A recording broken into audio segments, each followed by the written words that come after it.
Sizlar bilan bugun biz C# dasturlash tilida for takrorlash operatori bilan tanishamiz. O'tgan darsimizda ma'lumki, while takrorlash operatori ekan va for ham takrorlash operatori. Keling taqqoslab ko'ramiz, bir-biridan qanday farqi bor. Int turidagi a o'zgaruvchisi teng 5 ga, while kichkina yoki teng bo'lsa 8 dan, u holda ekranga chiqaramiz a ni.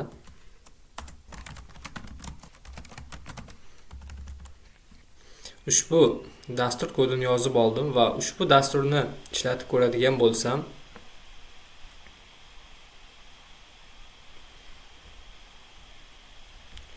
ekranga 5 soni cheksiz marotaba chiqdi. Nega? Chunki o'tgan darsimizda ma'lumki, a 5 ga teng va 5 8 dan kichkina, demak takrorlanish tanasi bajariladi va ekranga a ning qiymati 5 chiqadi. Keyingi safar qaytadan shart tekshirilganda shart yana rost qiymat qabul qiladi va a hech qanday o'zgarishsiz qayta takroran ekranga chiqaveradi. Ushbu holatdan qutulish uchun biz a ning qiymatini bittaga oshir ko'rinishdagi qatordan foydalangan edik va dasturni ishlatib ko'ramiz.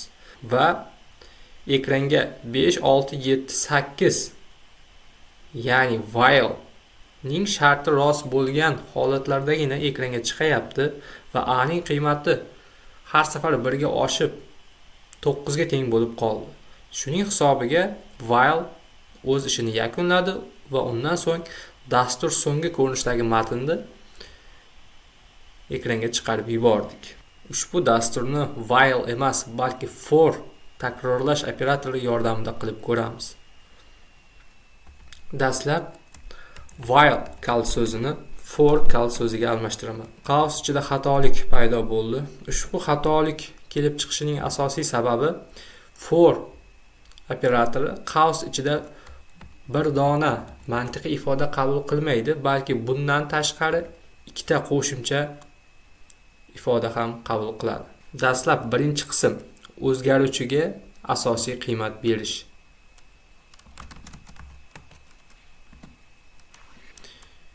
Ko'rib turganingizdek, yuqoridagi qator kerak bo'lmas ekan, biz buni for ning birinchi qismida berib yuborishimiz mumkin ekan.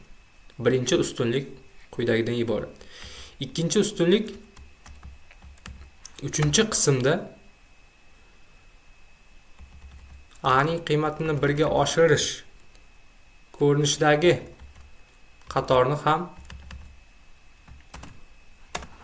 for takrorlash operatori quyidagi ko'rinishga ega ekan.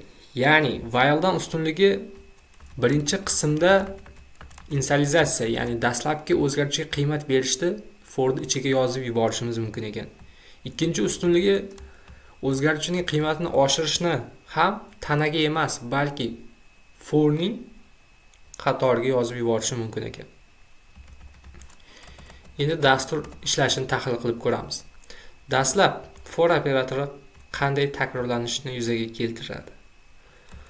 A ga 5 qiymatini beradi va ushbu qiymat faqat va faqat bir marotaba beriladi, boshqa bajarilmaydi. Ikkinchi qadamda a ning qiymati 8 dan kichik yoki tenglikka tekshiriladi.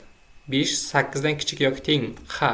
Agar mantiqiy ifoda rost qiymat qabul qilsa, u holda takrorlanish tanasi bir marotaba bajariladi va so'ng for ning 3-qismida yozilgan operator bajariladi. Ya'ni a ning qiymatini 1 ga oshiramiz. Va bu safar a 6 ga teng va yana qaytadan ikkinchi operator. 6 8 dan kichik yoki tengmi? Ha, u holda ekranga a ni chiqaramiz. Yana takrorlanish tanasi. Undan so'ng yana a ning qiymatini 1 ga oshiramiz. Uchburchak ko'rinishidagi takrorlanish paydo bo'lyapti. Ya'ni birinchi qism rost bo'lsa, u holda tana bajariladi. Tana bajarilgandan so'ng uchinchi operatorlar blogi va so'ng yana qaytadan mantiqiy ifoda tekshiriladi. Bu jarayon qachongacha yuz beradi? Ikkinchi qismdagi mantiqiy ifoda false, ya'ni yolg'on qiymat qabul qilsa, for o'z ishini yakunlaydi va dastur keyingi qatorga o'tadi. va dastur oxirgi ko'rinishdagi matn ekranga chiqadi. Dasturni ishlatib ko'radigan bo'lsam 5, 6, 7, 8 va dastur so'nggi ko'rinishdagi qator chiqyapti. Ko'rib turganingizdek, for operatori ishlatilishi jihatidan while operatoriga nisbatan qulayroq ekan.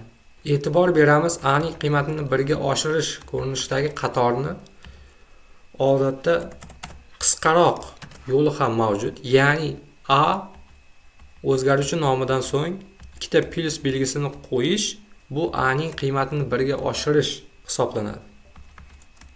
A o'zgaruvchisini ekranga chiqarishni xohlamasam, u holda men